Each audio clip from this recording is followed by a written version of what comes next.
मेरे प्यारे देशवासियों, नमस्कार। मन की बात के 110वें एपिसोड में आपका स्वागत है। हमेशा की तरह इस बार भी हमें आपके ढेर सारे सुझाव, इनपुट्स और कमेंट्स मिले हैं और हमेशा की तरह इस बार भी ये चुनौती है कि एपिसोड में किन किन विषयों को शामिल किया जाए। मुझे पॉजिटिविटी से भरे एक से बढ़कर एक इनपुट्स मिले हैं। इनमें बहुत सारे ऐसे देशवासियों का जिक्र है जो दूसरों के लिए उम्मीद की किरण बनकर उनके जीवन में बेहतरी लाने में जुटे हुए हैं। साथियों, कुछ ही दिन बाद 8 मार्च को हम महिला दिवस मनाएंगे। ये विशेष दिन देश की विकास यात्रा में नारी शक्ति के योगदान को नमन करने का अवसर होता है। महाकवि भरतियार जी ने कहा है कि विश्व तभी समृद्ध होगा जब महिलाओं को समान अवसर मिलेंगे। आज भारत की नारी शक्ति हर क्षेत्र में प्रगति की नई ऊंचाइयों को छू रही है। कुछ वर्ष पहले तक किसने सोचा था कि हमारे देश में गांव में रहने वाली महिलाएं भी ड्रोन उड़ाएंगी, लेकिन आज ये संभव हो रहा है। आज तो गांव गांव में ड्रोन दीदी की इतनी चर्चा हो रही है, हर किसी की जुबान पर नमो ड्रोन दीदी, नमो ड्रोन दीदी ये चल पड़ा है। हर कोई इसके विषय में चर्चा कर रहा है। एक बहुत बड़ी जिज्ञासा पैदा हुई है और इसलिए मैंने भी सोचा कि क्यों ना इस बार मन की बात में एक नमो ड्रोन दीदी से बात की जाए। हमारे साथ इस वक्त नमो ड्रोन दीदी सुनीता जी जुड़ी हुई हैं, जो उत्तर प्रदेश के सीतापुर से हैं। आइए उनसे बात करते हैं। सुनीता देवी जी, आपको नमस्कार। नमस्ते सर। अच्छा सुनीता जी, पहले मैं आपके विषय में जानना चाहता हूँ, आपके परिवार के विषय में जानना चाहता हूँ। थोड़ा कुछ बता दीजिए। सर, हमारे परिवार में 2 बच्चे हैं, हमें हस्बैंड हैं, माता जी हैं मेरी। आपकी पढ़ाई क्या हुई Sunita ji? Sir, BA final है। और वैसे घर में कारोबार वगैरह क्या है? कारोबार वगैरह खेती-बाड़ी संबंधित करते हैं, खेती वगैरह। अच्छा सुनीता जी, ये ड्रोन दीदी बनने का आपका सफर कैसे शुरू हुआ? आपको ट्रेनिंग कहाँ मिली? कैसे कैसे बदलाव क्या आया? मुझे पहले से जानना है। जी सर, ट्रेनिंग हमारी फूलपुर इफ्को में हुआ था, इलाहाबाद में, और वहीं से हमको ट्रेनिंग मिली है। तो तब तक आपने ड्रोन के विषय में सुना था कभी? सर, सुना नहीं था। एक बार ऐसे देखे थे, कृषि विज्ञान केंद्र जो सीतापुर का है, वहाँ पे हमने देखा था। पहली बार वहाँ देखा था हमने ड्रोन।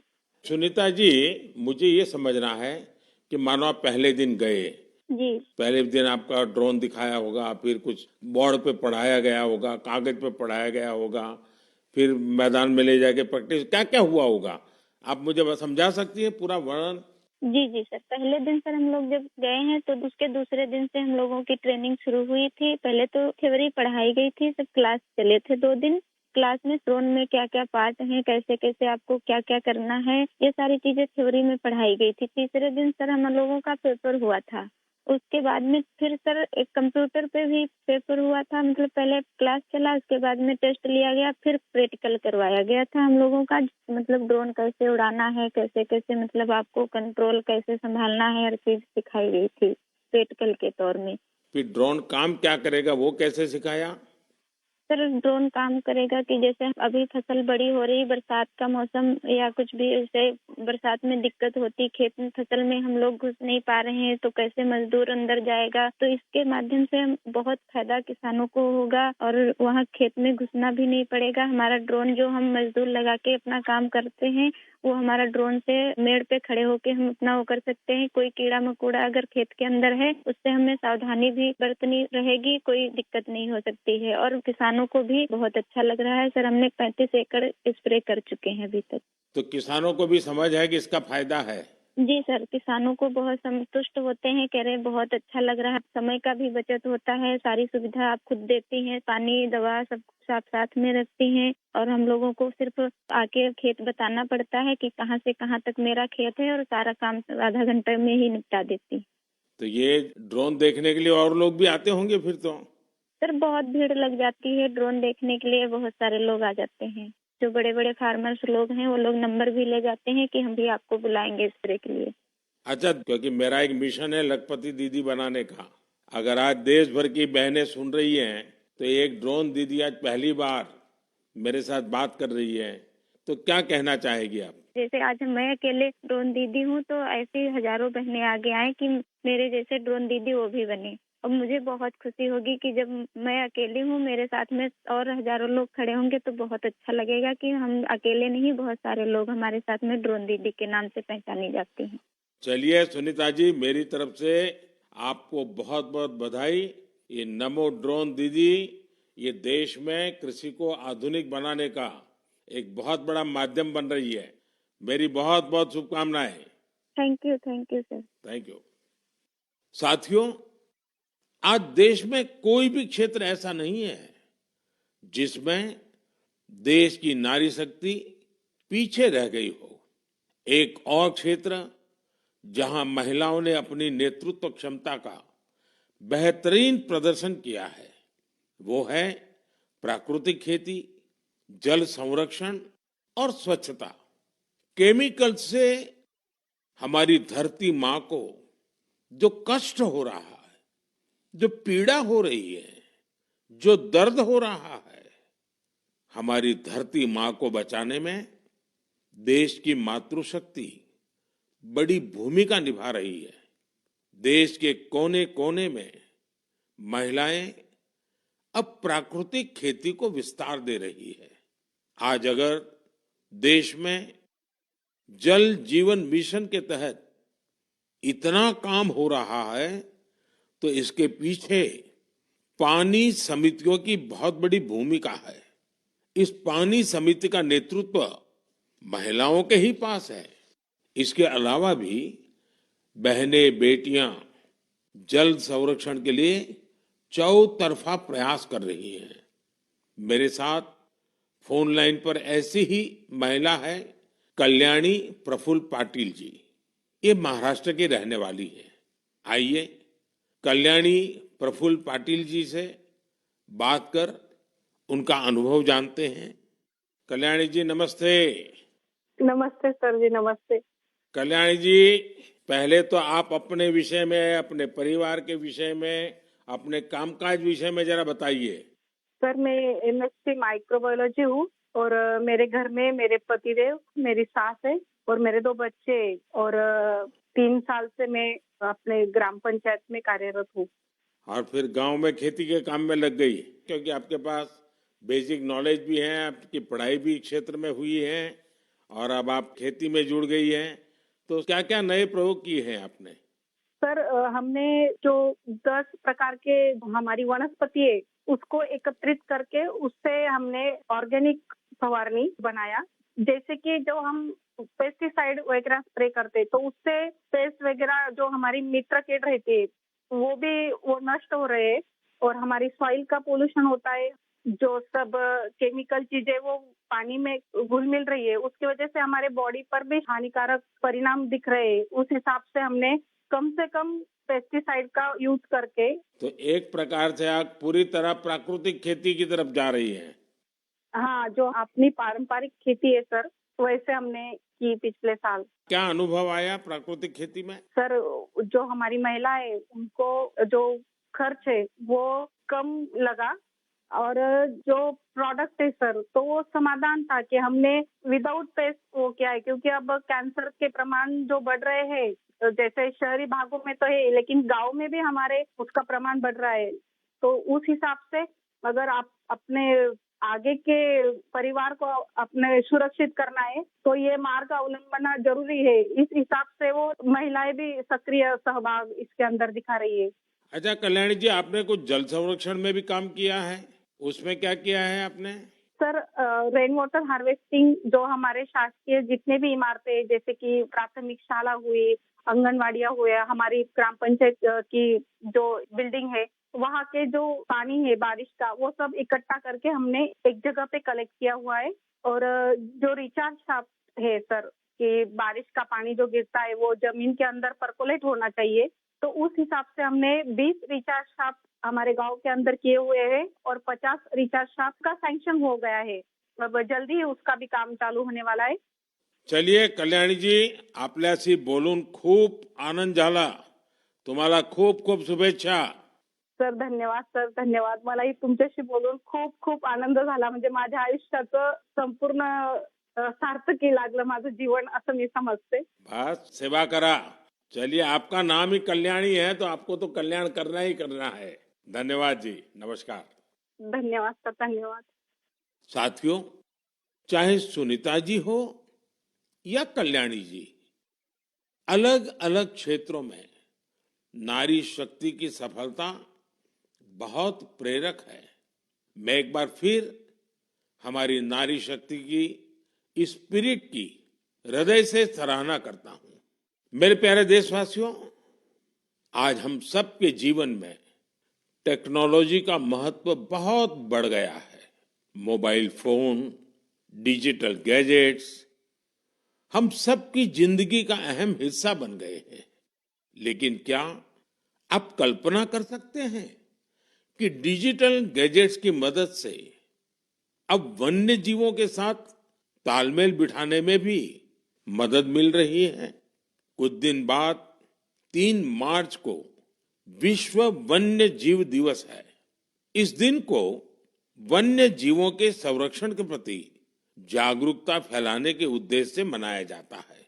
इस वर्ष वर्ल्ड वाइल्ड लाइफ डे की थीम में डिजिटल इनोवेशन को सर्वोपरि रखा गया है. आपको ये जानकर खुशी होगी कि हमारे देश के अलग अलग हिस्सों में वन्य जीवों के संरक्षण के लिए टेक्नोलॉजी का खूब उपयोग हो रहा है. पिछले कुछ वर्षों में सरकार के प्रयासों से देश में बाघों की संख्या बढ़ी है. महाराष्ट्र के चंद्रपुर के टाइगर रिजर्व में बाघों की संख्या 250 से ज्यादा हो गई है. चंद्रपुर जिले में इंसान और बाघों के संघर्ष को कम करने के लिए आर्टिफिशियल इंटेलिजेंस की मदद ली जा रही है. यहाँ गांव और जंगल की सीमा पर कैमरे लगाए गए हैं. जब भी कोई बाघ गांव के करीब आता है तब एआई की मदद से स्थानीय लोगों को मोबाइल पर अलर्ट मिल जाता है. आज इस टाइगर रिजर्व के आसपास के 13 गांवों में इस व्यवस्था से लोगों को बहुत सुविधा हो गई है और बाघों को भी सुरक्षा मिली है. साथियों, आज युवा एंटरप्रेन्योर्स भी वन्य जीव संरक्षण और इको टूरिज्म के लिए नए नए इनोवेशन सामने ला रहे हैं. उत्तराखंड के रुड़की में रोटर प्रिसीजन ग्रुप्स ने wild life institute of India के सहयोग से ऐसा ड्रोन तैयार किया है जिससे केन नदी में घड़ियालों पर नजर रखने में मदद मिल रही है. इसी तरह बेंगलुरु की एक कंपनी ने बघीरा और गरुड़ नाम का ऐप तैयार किया है. बघीरा ऐप से जंगल सफारी के दौरान वाहन की स्पीड और दूसरी गतिविधियों पर नजर रखी जा सकती है. देश के कई टाइगर रिजर्व में इसका उपयोग हो रहा है. आर्टिफिशियल इंटेलिजेंस और इंटरनेट ऑफ थिंग्स पर आधारित गरुड़ ऐप को किसी सीसीटीवी से कनेक्ट करने पर रियल टाइम अलर्ट मिलने लगता है. वन्य जीवों के संरक्षण की दिशा में इस तरह के हर प्रयास से हमारे देश की जैव विविधता और समृद्ध हो रही है. साथियों, भारत में तो प्रकृति के साथ तालमेल हमारी संस्कृति का अभिन्न हिस्सा रहा है। हम हजारों वर्षों से प्रकृति और वन्य जीवों के साथ सह अस्तित्व की भावना से रहते आए हैं। अगर आप कभी महाराष्ट्र के मेलघाट टाइगर रिजर्व जाएंगे तो वहां स्वयं इसे अनुभव कर सकेंगे। इस टाइगर रिजर्व के पास खटकली गांव में रहने वाले आदिवासी परिवारों ने सरकार की मदद से अपने घर को होम स्टे में बदल दिया है। ये उनकी कमाई का बहुत बड़ा साधन बन रहा है। इसी गांव में रहने वाले कोरकू जनजाति के प्रकाश जामकर जी ने अपनी 2 हेक्टेयर जमीन पर 7 कमरों वाला होम स्टे तैयार किया है। उनके यहाँ रुकने वाले पर्यटकों के खाने पीने का इंतजाम उनका परिवार ही करता है। अपने घर के आसपास उन्होंने औषधीय पौधों के साथ आम और कॉफी के पेड़ भी लगाए हैं। इससे पर्यटकों का आकर्षण तो बढ़ा ही है, दूसरे लोगों के लिए भी रोजगार के नए अवसर बने हैं। मेरे प्यारे देशवासियों, जब पशुपालन की बात करते हैं तो अक्सर गाय भैंस तक ही रुक जाते हैं, लेकिन बकरी भी तो एक अहम पशुधन है जिसकी उतनी चर्चा नहीं होती है। देश के अलग अलग क्षेत्रों में अनेकों लोग बकरी पालन से भी जुड़े हुए हैं। ओडिशा के कालाहंडी में बकरी पालन गांव के लोगों की आजीविका के साथ साथ उनके जीवन स्तर को ऊपर लाने का भी एक बड़ा माध्यम बन रहा है। इस प्रयास के पीछे जयंती महापात्रा जी और उनके पति बीरेन साहू जी का एक बड़ा फैसला है। ये दोनों बेंगलुरु में मैनेजमेंट प्रोफेशनल्स थे, लेकिन इन्होंने ब्रेक लेकर कालाहंडी के सालेभाटा गांव आने का फैसला लिया। ये लोग कुछ ऐसा करना चाहते थे जिससे यहाँ के ग्रामीणों की समस्याओं का समाधान भी हो, साथ ही वो सशक्त भी बने। सेवा और समर्पण से भरी अपनी इसी सोच के साथ इन्होंने माणिकस्तु एग्रो की स्थापना की और किसानों के साथ काम शुरू किया। जयंती जी और बीरेन जी ने यहाँ एक दिलचस्प माणिकस्तु गोट बैंक भी खोला है। वे सामुदायिक स्तर पर बकरी पालन को बढ़ावा दे रहे हैं। उनके गोट फार्म में करीब दर्जनों बकरियां हैं। माणिकस्तु गोट बैंक इसने किसानों के लिए एक पूरा सिस्टम तैयार किया है। इसके जरिए किसानों को 24 महीने के लिए 2 बकरियां दी जाती हैं। 2 वर्षों में बकरियां 9 से 10 बच्चों को जन्म देती हैं। इनमें से 6 बच्चों को बैंक रखता है, बाकी उसी परिवार को दे दी जाती हैं जो बकरी पालन करता है। इतना ही नहीं, बकरियों की देखभाल के लिए जरूरी सेवाएं भी प्रदान की जाती हैं। आज 50 गांवों के 1000 से अधिक किसान इस दंपत्ति के साथ जुड़े हैं। उनकी मदद से गांव के लोग पशुपालन के क्षेत्र में आत्मनिर्भरता की ओर बढ़ रहे हैं। मुझे ये देखकर बहुत अच्छा लगता है कि विभिन्न क्षेत्रों में सफल प्रोफेशनल्स छोटे किसानों को सशक्त और आत्मनिर्भर बनाने के लिए नए नए तरीके अपना रहे हैं। उनका यह प्रयास हर किसी को प्रेरित करने वाला है। मेरे प्यारे देशवासियों, हमारी संस्कृति की सीख है परमार्थ परमो धर्मः, यानी दूसरों की मदद करना ही सबसे बड़ा कर्तव्य है। इसी भावना पर चलते हुए हमारे देश में अनगिनत लोग निस्वार्थ भाव से दूसरों की सेवा करने में अपना जीवन समर्पित कर देते हैं। ऐसे ही एक व्यक्ति है बिहार में भोजपुर के भीम सिंह भवेश जी। अपने क्षेत्र के मुसहर जाति के लोगों के बीच इनके कार्यों की खूब चर्चा है। इसलिए मुझे लगा कि क्यों न आज इनके बारे में भी आपसे बात की जाए। बिहार में मुसहर एक अत्यंत वंचित समुदाय रहा है। बहुत गरीब समुदाय रहा है। भीम सिंह भवेश जी ने इस समुदाय के बच्चों की शिक्षा पर अपना फोकस किया है ताकि उनका भविष्य उज्जवल हो सके। उन्होंने मुसहर जाति के करीब 8,000 बच्चों का स्कूल में दाखिला कराया है। उन्होंने एक बड़ी लाइब्रेरी भी बनवाई है जिससे बच्चों को पढ़ाई लिखाई की बेहतर सुविधा मिल रही है।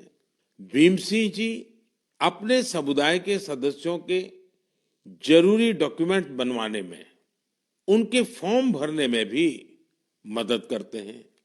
इससे जरूरी संसाधनों तक गांव के लोगों की पहुंच और बेहतर हुई है।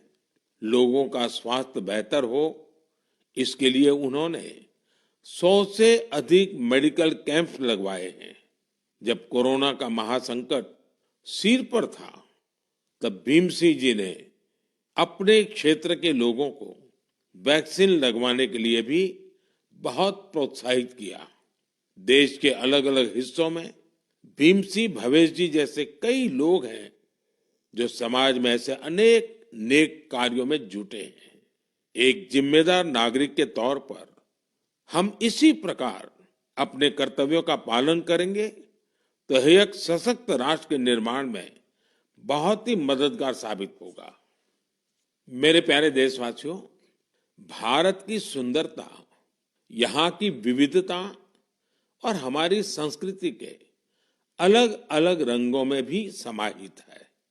मुझे ये देखकर अच्छा लगता है कि कितने ही लोग निस्वार्थ भाव से भारतीय संस्कृति के संरक्षण और इसे सजाने संवारने के प्रयासों में जुटे हैं। आपको ऐसे लोग भारत के हर हिस्से में मिल जाएंगे। इनमें से बड़ी संख्या उनकी भी है जो भाषा के क्षेत्र में काम कर रहे हैं। जम्मू कश्मीर में गांदरबल के मोहम्मद मानशाह जी पिछले 3 दशकों से गोजरी भाषा को संरक्षित करने के प्रयासों में जुटे रहे हैं।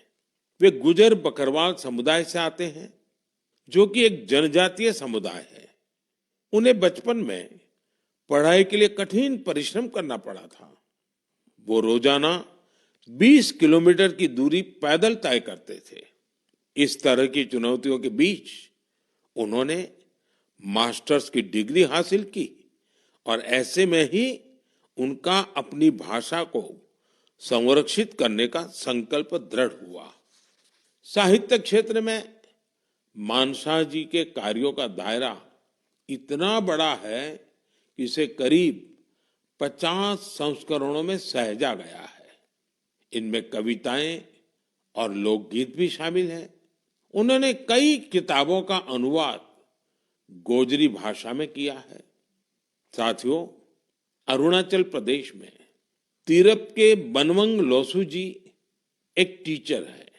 उन्होंने वांचो भाषा के प्रसार में अपना अहम योगदान दिया है। यह भाषा अरुणाचल प्रदेश, नागालैंड और असम के कुछ हिस्सों में बोली जाती है। उन्होंने एक लैंग्वेज स्कूल बनवाने का काम किया है। इसके वांचो भाषा की एक लिपि भी तैयार की है।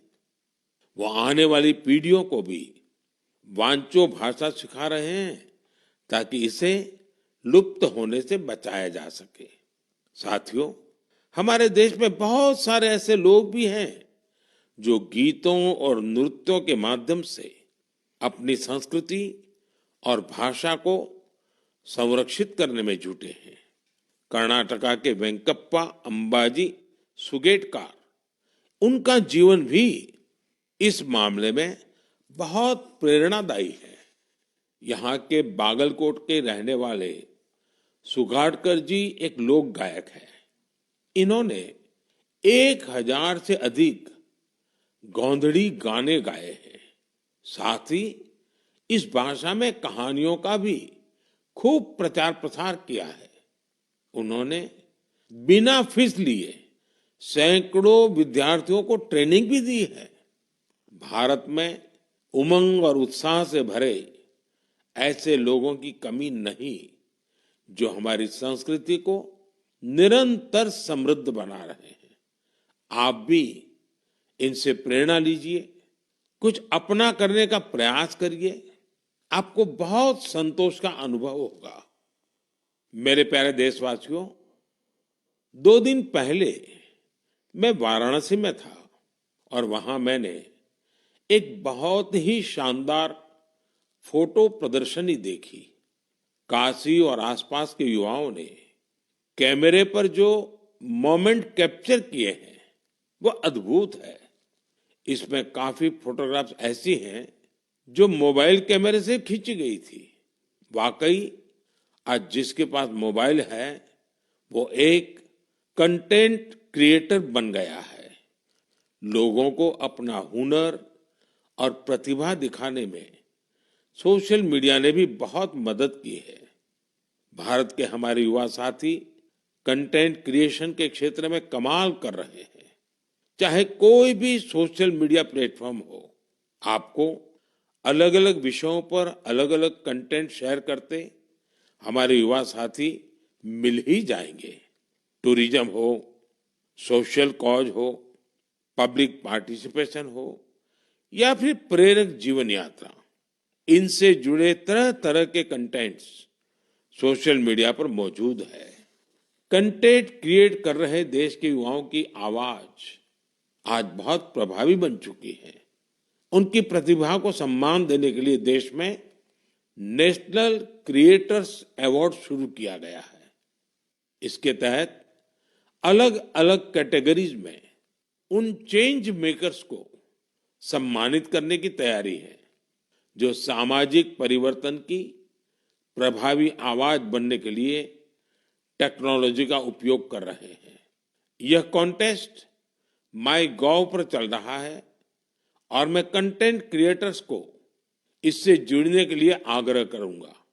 आप भी अगर ऐसे इंटरेस्टिंग कंटेंट क्रिएटर्स को जानते हैं तो उन्हें नेशनल क्रिएटर्स अवार्ड के लिए जरूर नॉमिनेट करें। मेरे प्यारे देशवासियों, मुझे इस बात की खुशी है कि कुछ दिन पहले ही चुनाव आयोग ने एक और अभियान की शुरुआत की है, मेरा पहला वोट देश के लिए। इसके जरिए विशेष रूप से फर्स्ट टाइम वोटर्स से अधिक संख्या में मतदान करने का आग्रह किया गया है। भारत को जोश और ऊर्जा से भरी अपनी युवा शक्ति पर गर्व है। हमारे युवा साथी चुनावी प्रक्रिया में जितनी अधिक भागीदारी करेंगे, इसके नतीजे देश के लिए उतने ही लाभकारी होंगे। मैं भी फर्स्ट टाइम वोटर से आग्रह करूंगा कि वह रिकॉर्ड संख्या में वोट करें। 18 का होने के बाद आपको 18वीं लोकसभा के लिए सदस्य चुनने का मौका मिल रहा है। यानी ये 18वीं लोकसभा भी युवा आकांक्षा का प्रतीक होगी। इसलिए आपके वोट का महत्व और बढ़ गया है। आम चुनावों की इस हलचल के बीच आप युवा न केवल राजनीतिक गतिविधियों का हिस्सा बनिए, बल्कि इस दौरान चर्चा और बहस को लेकर भी जागरूक बने रहिए। और याद रखिएगा, मेरा पहला वोट देश के लिए। मैं देश के इन्फ्लुएंसर्स को भी आग्रह करूंगा, चाहे वो खेल जगत के हो, फिल्म जगत के हो, साहित्य जगत के हो, दूसरे प्रोफेशनल्स हो या हमारे इंस्टाग्राम और यूट्यूब के इन्फ्लुएंसर्स हो, वो भी इस अभियान में बढ़ चढ़कर हिस्सा लें और हमारे फर्स्ट टाइम वोटर्स को मोटिवेट करें। साथियों, मन की बात के इस एपिसोड में मेरे साथ इतना ही। देश में लोकसभा चुनाव का माहौल है और जैसा कि पिछली बार हुआ था, संभावना है कि मार्च के महीने में आचार संहिता भी लग जाएगी। ये मन की बात की बहुत बड़ी सफलता है कि बीते 110 एपिसोड में हमने इसे सरकार की परछाई से भी दूर रखा है।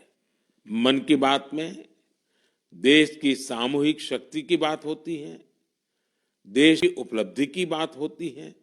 ये एक तरह से जनता का, जनता के लिए, जनता द्वारा तैयार होने वाला कार्यक्रम है। लेकिन फिर भी राजनीतिक मर्यादा का पालन करते हुए लोकसभा चुनाव के इन दिनों में अब अगले 3 महीने मन की बात का प्रसारण नहीं होगा। अब जब आपसे मन की बात में संवाद होगा तो वो मन की बात का 111वां एपिसोड होगा। अगली बार मन की बात की शुरुआत 111 के शुभ अंक से हो तो इससे अच्छा भला क्या होगा। लेकिन साथियों, आपको मेरा एक काम करते रहना है। मन की बात भले 3 महीने के लिए रुक रहा है, लेकिन देश की उपलब्धियां थोड़ी रुकेंगी। इसलिए आप मन की बात हैशटैग के साथ समाज की उपलब्धियों को, देश की उपलब्धियों को सोशल मीडिया पर डालते रहें। कुछ समय पहले एक युवा ने मुझे एक अच्छा सुझाव दिया था। सुझाव ये कि मन की बात के अब तक के एपिसोड में से छोटे छोटे वीडियो YouTube शॉर्ट्स के रूप में शेयर करना चाहिए। इसलिए मैं मन की बात के श्रोताओं से आग्रह करूंगा कि ऐसे शॉर्ट्स को खूब शेयर करें। साथियों, जब अगली बार आपसे संवाद होगा तो फिर नई ऊर्जा, नई जानकारियों के साथ आपसे मिलूंगा। आप अपना ध्यान रखिए। बहुत बहुत धन्यवाद। नमस्कार।